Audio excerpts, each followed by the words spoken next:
आज सुबह लगभग 3 बजे 5 से 6 की संख्या में डकैत मनिहारी की कुमारीपुर पंचायत के रसूलपुर गांव में रहने वाले एक दंपत्ति के घर में घुस गए और तमंचे की नोक पर वहां लाखों की डकैती कर डाली।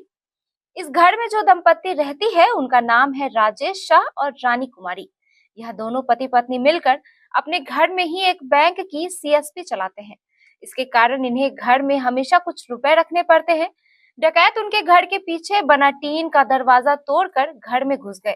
उस समय राजेश शाह और रानी कुमारी अपने कमरे में सो रहे थे, जबकि उसके पिता दूसरे कमरे में और देवर चंदन एक अलग कमरे में।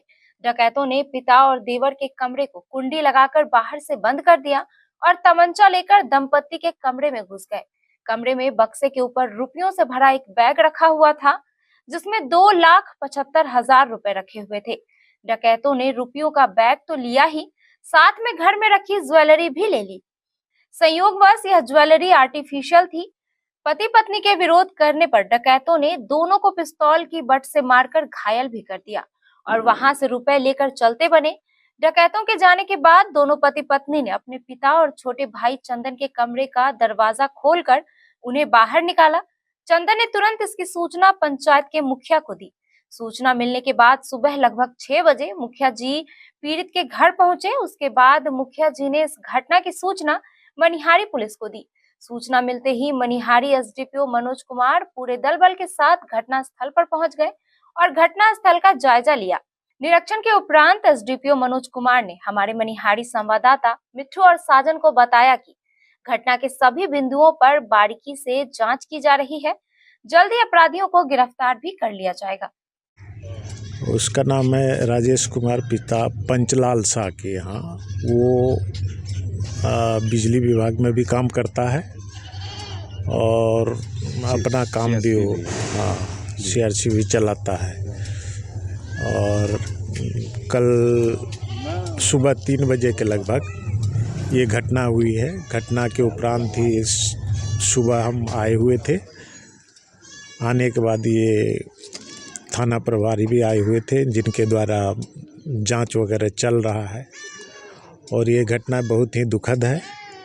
इस तरह का घटना पहले यहाँ पर नहीं हुआ था और ये हुआ था। हम लोग मांग करेंगे कि इसकी जांच गहन तरीके से किया जाए ताकि दोषी को सजा मिल सके। 2 आदमी उसको मिलके मारे, एक आदमी पिस्तौल से, एक आदमी रड से। उसके बाद हम लोग दोनों बच्चा भी उठ गया, हम भी उठ गए, पूरा चिल्लाने लगे, रोने लगे खूब। तो खूब बोलते जल्दी चुपाओ बच्चा सब, अपना भी चुपो नहीं तो सबको मार देंगे। तो हम लोग दोनों बच्चा को लेकर मुँह दाब के उधर कोना पकड़ लिए, इसको रजाई से दाब दिए। अब पूरा एकदम छानबीन करने लगा। आगे में पैसा था, सब लेके चला गया। उसके बाद ड्रेसिंग टेबल खोला। उसके बाद बोला कि और नोट कहाँ है? बोला नोट नहीं है। मोबाइल पर मेरा देवर फ़ोन करने लगा आवाज़ सुन के, तो उसका मोबाइल का आवाज़ सुन के वो भी मोबाइल भी ले लिया हाथ में। तो बोल रहा है कि भैया हमको मोबाइल दीजिए, मोबाइल से हम काम लोग करते हैं। उसमें भी नहीं दिया। कितना पैसा कितना लेके गया था? पैसा तो हमको पता नहीं है, लेकिन यही लोग बता सकेगा। अच्छा, कुछ सोना का जेवर खोज रहा था क्या? नहीं, वो सब तो बोला, मतलब कि बच्चा का गोल्डन कलर का चूड़ी जो था ना, तो उसमें पूछा हमको इसमें क्या है? बोले चूड़ी है। तो चूड़ी है। बोले हाँ, खोल के देख लीजिए। तो क्या वो सोच रहा था कि सोना का ही? हाँ, सोना का ही, और वो जेब में भरा, उसको लेके गया। लेकिन सोना था नहीं? सोना नहीं था उसमें। क्या नाम हुआ आपका? रानी कुमारी। आज जिनको मार लगा वो कौन है, आपका पति? हाँ सर, रात में 3 बजे जो है तकरीबन 5 से 6 लोग जो है वो घर में आए और चुपके से आकर के जो है अचानक दरवाज़ा तोड़े और भैया वाले रूम में प्रवेश कर गए।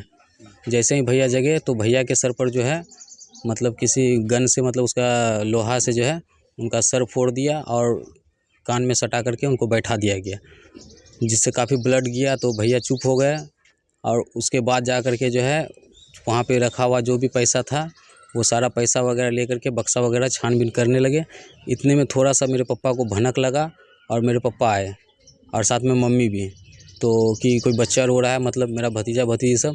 तो इस वजह से पापा मम्मी दोनों आए और जैसे ही आए हैं तो उन लोगों को भी कान में सटा करके उसी रूम में बंधक बना दिया गया, बैठा लिया गया। हाँ, उसके बाद सारा सामान, मतलब जितना भी था पैसा वगैरह जो उनको समझ में आया वो सब ले करके जो है इसी पीछे के रास्ते से निकल गए। रात में 3 बजे अचानक 3 आदमी दरवाज़ा तोड़कर हमारे रूम में घुस गए और जब हमने तीनों को देखा तो अचानक से डर के हमारे ज़ोर ज़ोर से चिल्लाने लगा। जैसे ही ज़ोर से चिल्लाया तो एक आदमी मेरे पास आकर के बोलता है चुप रहो नहीं तो गोली मार देंगे। फिर भी हम चिल्लाना शुरू किए, तो जब चिल्लाना बंद नहीं किए तो लास्ट में वो हाथ में बंदूक था, बंदूक के पीछे तरफ से ज़ोर ज़ोर से 3 बार 4 बार वार किया, जिसके कारण मेरा सर फट गया और हम झुक के बिस्तर में गिर गए।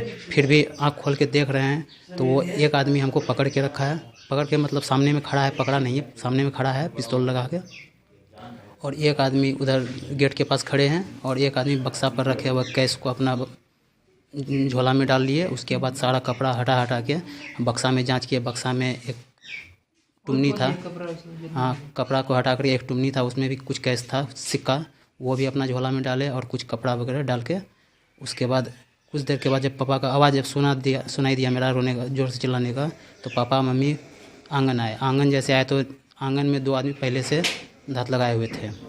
जैसे ही देखा कि बाहर से कोई आ रहा है, बस पापा मम्मी को फिर पकड़ लिए, पापा को कनपट्टी में सटा दिए और मम्मी को हाथ पकड़ लिया, बोलता है चुप रहो नहीं तो गोली मार देंगे, और दोनों को फिर ला करके मेरे ही रूम में मेरे बिस्तर पर बिठा दिया और बोलता है कोई हल्ला नहीं करेगा। फिर रूम में 2 आदमी रहे, 3 आदमी बाहर आ गए, 3 आदमी बाहर में घूम रहे हैं और 2 आदमी अंदर में फिर जांच पड़ताल कर रहे हैं कहाँ क्या रखा है। हमको बोलता है और पैसा है, हम बोले और कोई पैसा नहीं है।